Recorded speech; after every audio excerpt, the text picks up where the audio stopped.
Hello, I'm Millcreek Township Supervisor John Groh. Local government has the duty to take certain actions which are intended to protect and promote the health, safety, and welfare of its residents. This can be achieved in a variety of ways. Millcreek Township has measures in place to do that just through the enactment of various codes, including fire codes. In addition, the Emergency Management Department was previously established to help guide the residents on what to do in case of a township-wide emergency, such as a weather-related event.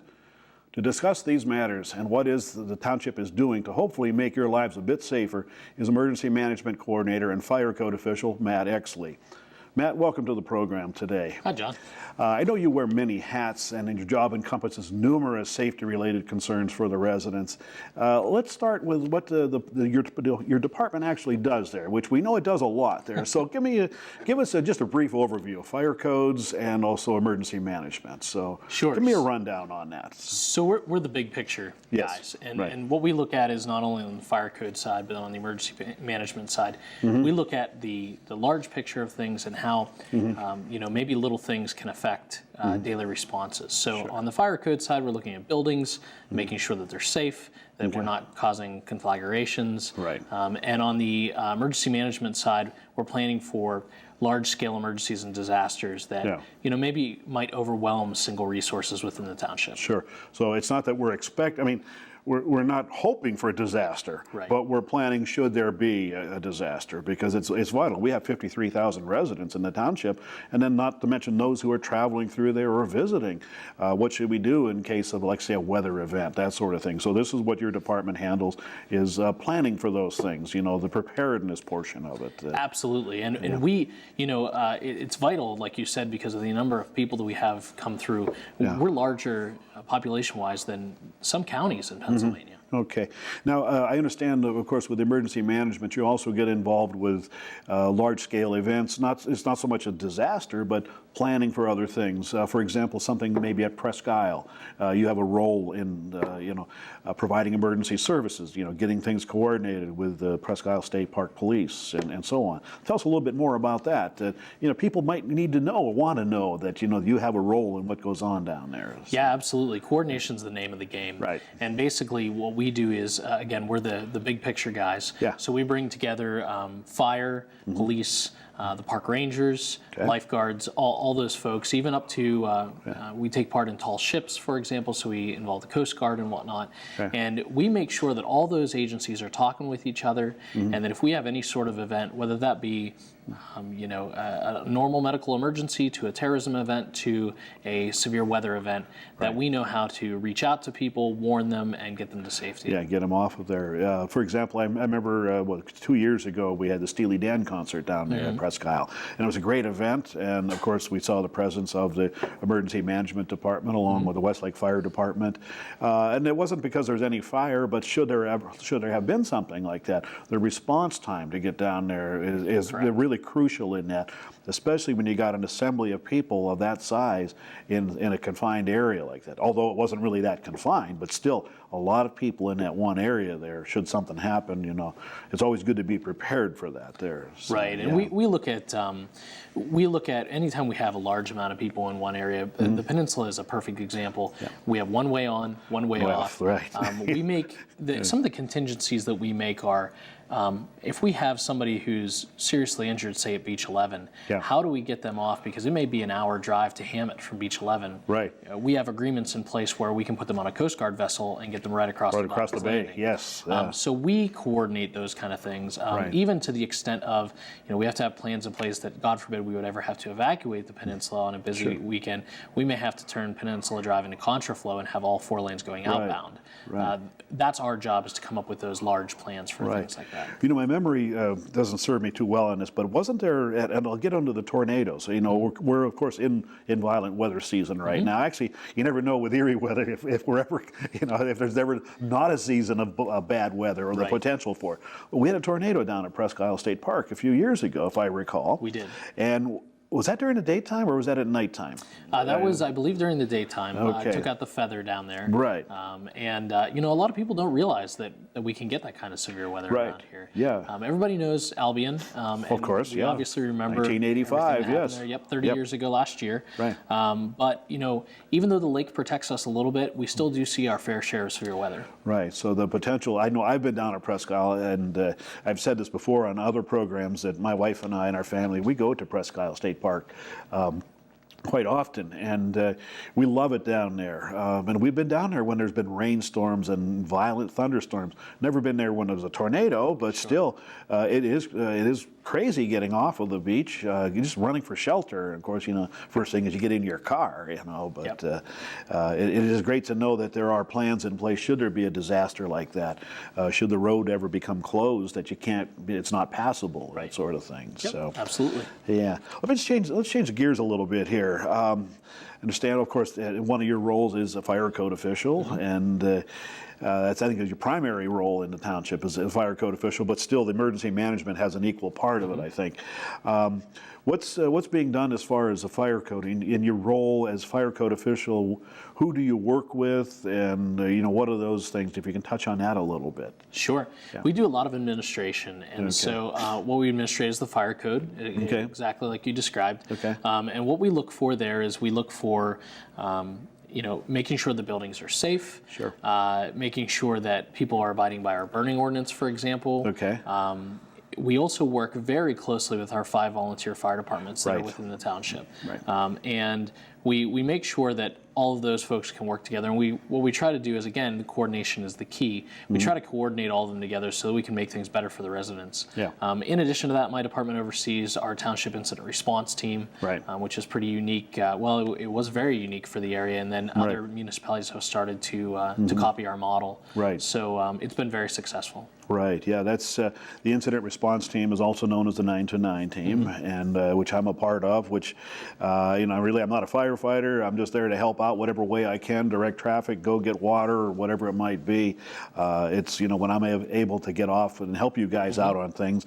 It's not that often, but one thing for sure, the 929 team actually has a major role in helping out with the volunteer fire companies. They're not the main response, but they help out the volunteer fire companies in those situations there. And of course, then we also have the Erie Airport Authority Fire Department, and I know because of mutual aid agreements, you know, not only with them, but the City of Erie, Perry Highway and Summit Township, and then of course the Fairview Fire Departments. There's mutual aids, you know, that's under a state agreement there that we're able to do that. So you were talking about burning, and this is one of the questions that always comes up.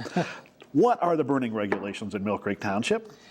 Well, and I hope everybody's paying attention to this as Matt is talking about it. Please. Yeah, we'll try to simplify those for you because sometimes it can be pretty confusing. And so basically, what we allow for burning in Millcreek Township is we allow recreational fires. And in the past, there's been some confusion that any time that you pull out a hot dog or a set of marshmallows, that any fire can be a recreational fire, but that's not necessarily the case. So what we're looking for is, you know, if you're in a container that you can buy from Lowe's or Home Depot, you want to those need to be at least 15 feet away from the house. For a built container, so you went out and you bought some bricks and you made your own fireplace or some stones, those have to be at least 25 feet away from a structure. And then you can only burn clean, dry wood, so clean, dry, seasoned wood. So, you know, regular firewood, things like that. You can't burn trash, you can't burn leaves. Anything like that that's recyclable must go to either the waste management or to our Millfire Recycling Center to be processed. So that's where we really get into most of the stuff is, you know, if you're out there, if you're having a campfire with your family, you're keeping track of the proper things, you have a water source nearby just in case the fire gets out of control, and you're monitoring it at all times, then you're well within the ordinance. When you start burning other things like trash, leaves, construction materials, those are certainly Excuse me. Excuse me. Yeah, you know, so really I think what it comes down to is somebody having the courtesy when they're burning. Absolutely. I mean, that really what it all comes down to, folks. When you're going to have an outdoor fire, a little recreational fire, please be considerate of your neighbors. If it's a really windy day and your fire's not really out of control, but it's smoky, consider them, because maybe their windows are open and smoke's getting in there. Maybe they have breathing problems or two, but at least be courteous about it. So that's something to keep in mind. And of course, we do have regulations, as Matt said. Let's see here.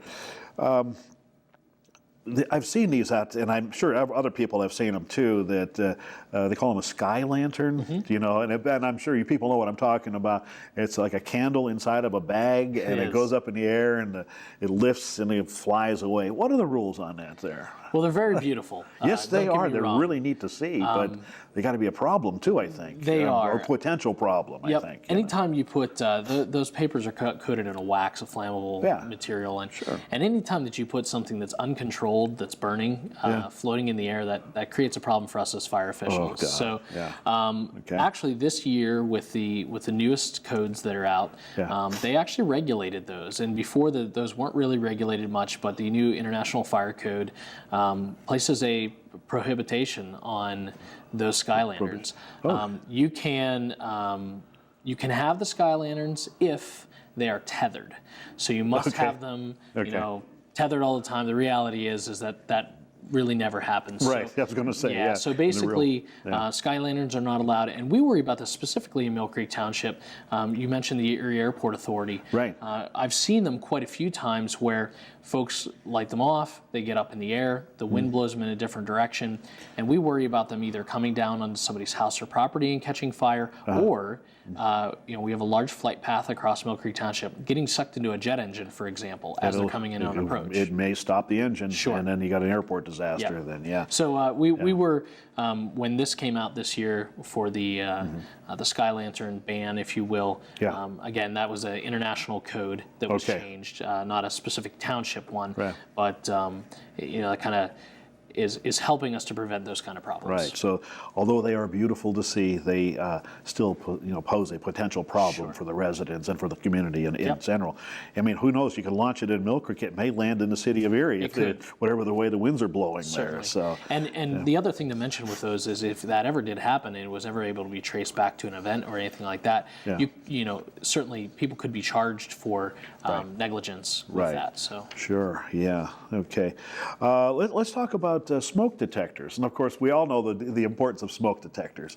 Matt, tell us what the township is doing in regards to smoke detectors and checking for them, and also offers of smoke detectors too. So, what are we doing at the township? Well, we've been very successful in our commercial occupancies and in our multi-residential occupancies with working with the landlords to ensure that there's proper notification and proper smoke detectors in there. I can think of a specific landlord that we worked with that has many facilities, and we actually ended up working with them to put in 3,000 smoke detectors in their units to increase safety. One of the other things that the township done is we've formed a unique partnership with the American Red Cross. And they have a program called their SAFE program. And basically they identified that fire safety and fire deaths are one of the primary concerns that we have nowadays. So they have partnered with us to provide us with free smoke detectors. We pass them out to residents who need them, and we get them into the residents and houses in there. And it's been very successful for us. It's a win-win on the township side. The Red Cross gets the message out there and gets the detectors into the houses. The township gets to prevent further fire fatalities, and it also is of no cost to the township. So it's definitely a good program that we've been involved in. In other words, if somebody cannot afford a smoke detector, give you a call at the township building, and you can make arrangements to get them one that. Is that what you're saying? Yeah, all they have to do is come into the building and see either the receptionist or myself, and there's a waiver form that they have to fill out with just a little bit of information for it. And basically, we will issue them the smoke detectors at that point in time when they come in. The only thing to note, and we've had this happen a couple times, but in the state of Pennsylvania, landlords are required to provide smoke detectors to multi-residential or to renters. So while we certainly won't turn anybody down, we don't want to get anybody, put anybody in danger, but it really is the landlord's responsibility to provide those as well. Right, that's a good point there, Okay, let's see here. I think we talked about the tornadoes already. But let's go back to that a little bit more. Say, for example, there's a weather bulletin put out there, tornado watch or tornado warning. First of all, what is the difference between the two of those things? Well, that's a great question, and especially Excuse me. Sorry.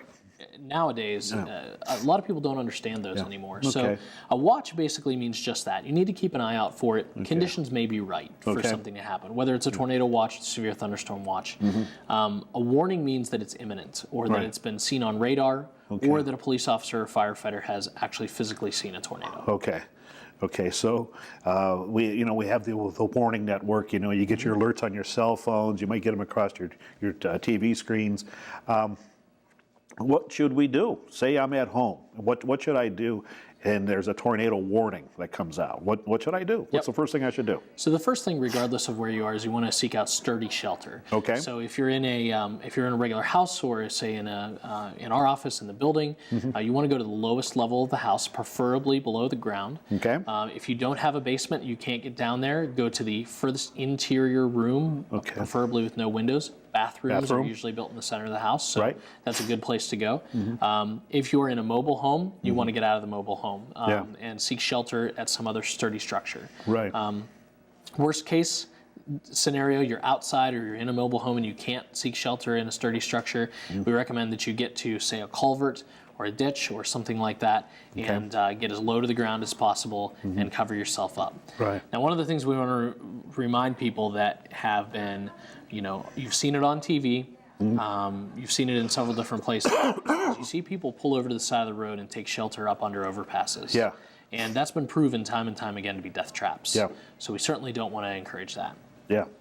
Yeah, that's something very important to realize, is that bridge underpasses are not the safest thing, and unless you're on a motorcycle, that might be your only thing you can do. And what we've seen in that is most of the time the winds amplify under there, so it could suck people out or be hit by debris. Sure. And not only that, but when you pull your car over, you're not really thinking of where you're parking it, so you're also impeding anybody else from fleeing that area as well. Right. Yeah. That's true there. Okay, so of course the alarm goes off, the siren goes off, or something like that, and everybody should seek shelter. That is the true meaning of a warning, tornado warning. Something's been spotted. So, okay, let's see here. Now we also have a program, from what I understand, it's called the Nixle program. What can you tell me about the Nixle program? So the Nixle program is part of our overreaching umbrella to hopefully get out to everybody and get information to folks. We use several different programs. We use social media, our website, and Nixle is a good program. So what folks can do is they can sign into Nixle, and they can go online to Nixle.com, or they can go and they can text Millcreek, the word Millcreek, to 888 777, so 3 8s and 3 7s. And that'll sign them up for the program. And what it allows us to do is, as emergency coordinators, we can send messages to their cell phones then. These are aside from the normal government messages that you would get in the event of warnings or watches.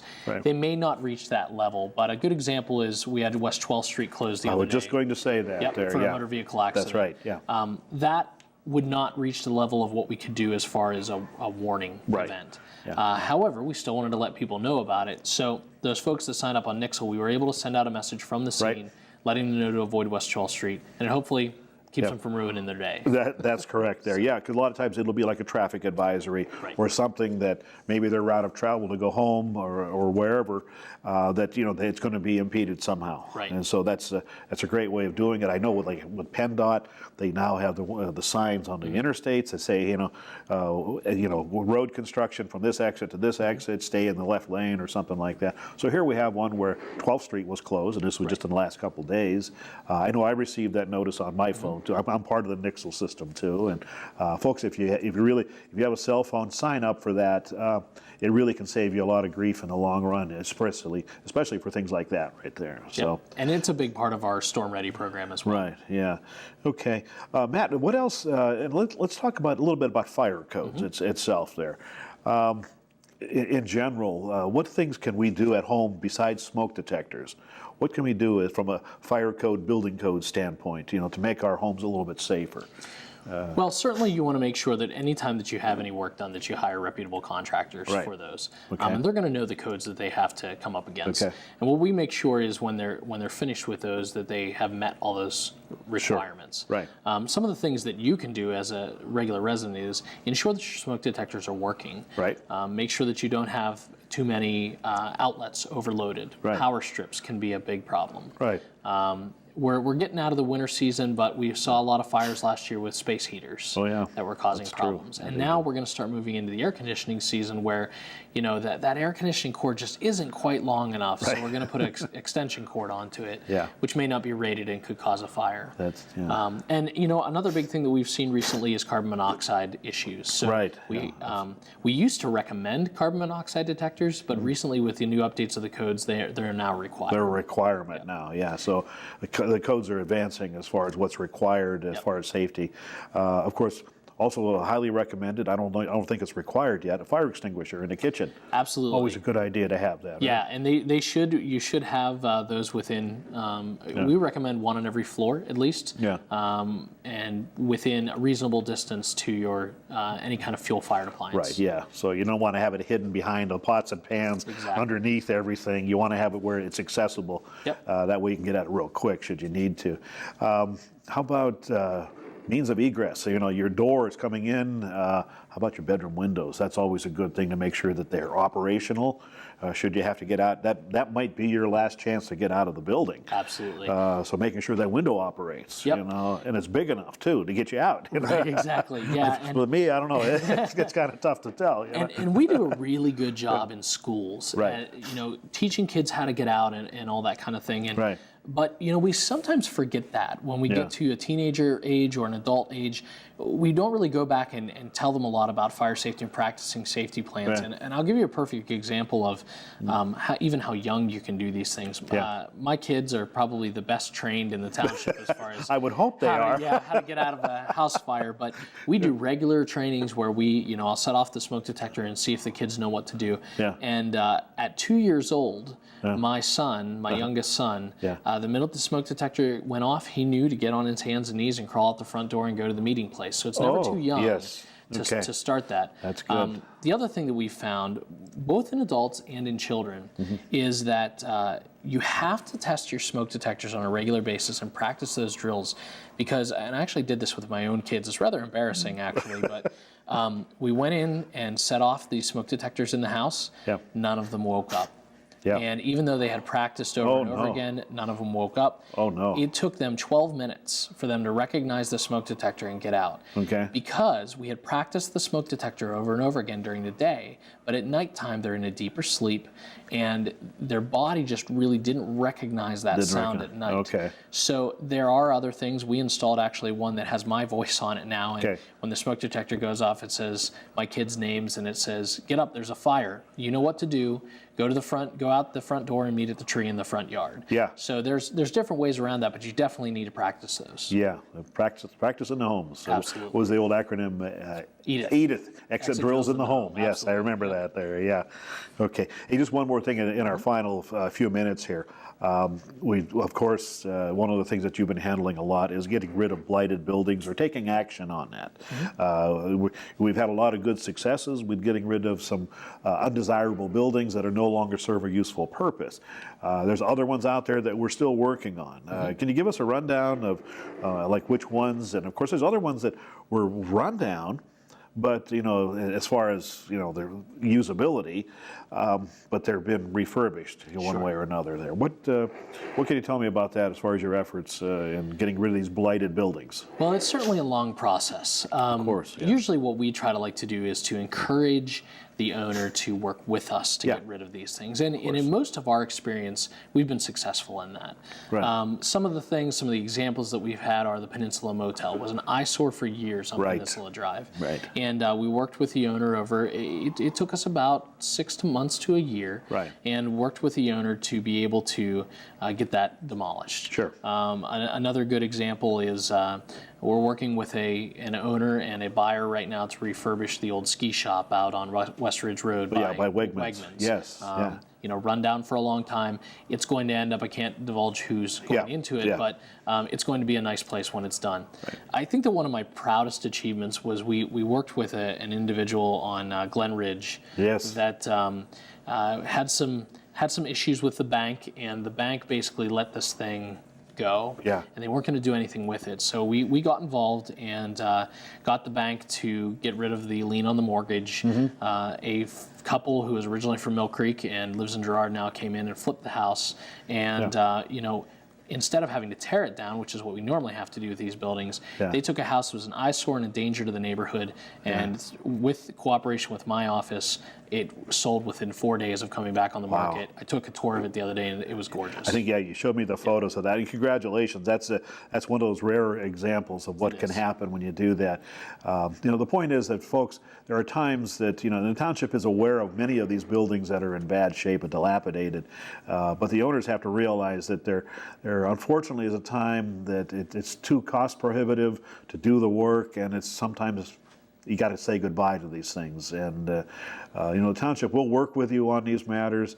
If there's a chance that things are viable to be rebuilt or fixed, we'll work with you on it. But if the situation calls for it to be demolished, we're going to ask you to do that there. And that's one of the things that Matt's involved in. That's probably one of the things that you really don't like about the job, but still it has to be done. But I know we're running out of time here. Anything else you want to say? Maybe our last minute or so here? The only thing I'd like to touch on a little bit, which I think the Millcreek residents should be extremely proud of, is we are the only, we were talking about storms, tornadoes, things like that. We are the only community municipality in Northwest Pennsylvania, Southwest New York, and Northeast Ohio to be certified as storm ready by the National Weather Service.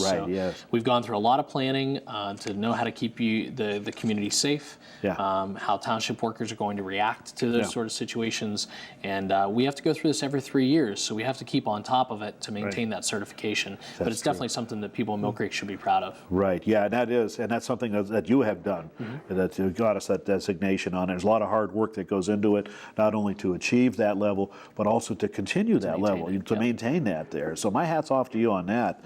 And that's something that we are very proud of there at Millcreek Township.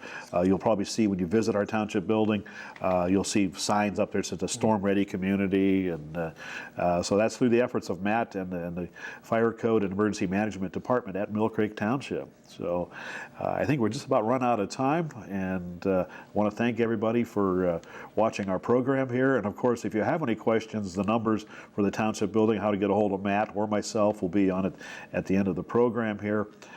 Thanks for watching the program, and we'll hope to have Matt back for other programs. There's a lot more than what we just talked about in the past 30 minutes. So thanks for being with us.